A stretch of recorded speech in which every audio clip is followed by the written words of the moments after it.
అది సరే, మీరు పుట్టగానే మిమ్మల్ని ఏమన్నారు? ఇది తెలియదా? శిశువు.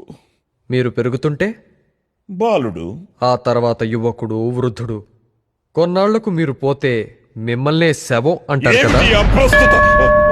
ప్రస్తుతం అప్రస్తుతం అన్నీ ఒకటేనని మీతోనే చెప్పిస్తాను. చెప్పండి, మీ తండ్రి గారికి మీరేమవుతారు? కొడుకునవుతాను. మీ భార్యకు మీరేమవుతారు? భర్తను. మీకో బిడ్డ పుడితే ఏమిటయ్యా ఇది? చెప్పండి అయ్యా. తండ్రినవుతాను. ఆ బిడ్డకు పెళ్ళై మీ ఇంటికి ఒక కోడలు వస్తుంది కదా, తనకి మీరేమవుతారు? మావనవుతాను. తనకో బిడ్డ పుడితే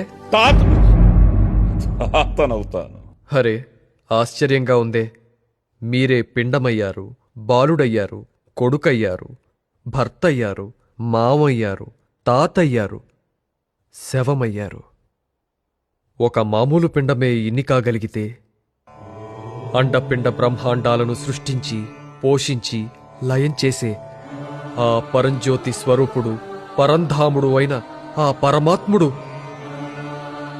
అన్నీ ఎందుకు కాకూడదో చెప్తారా?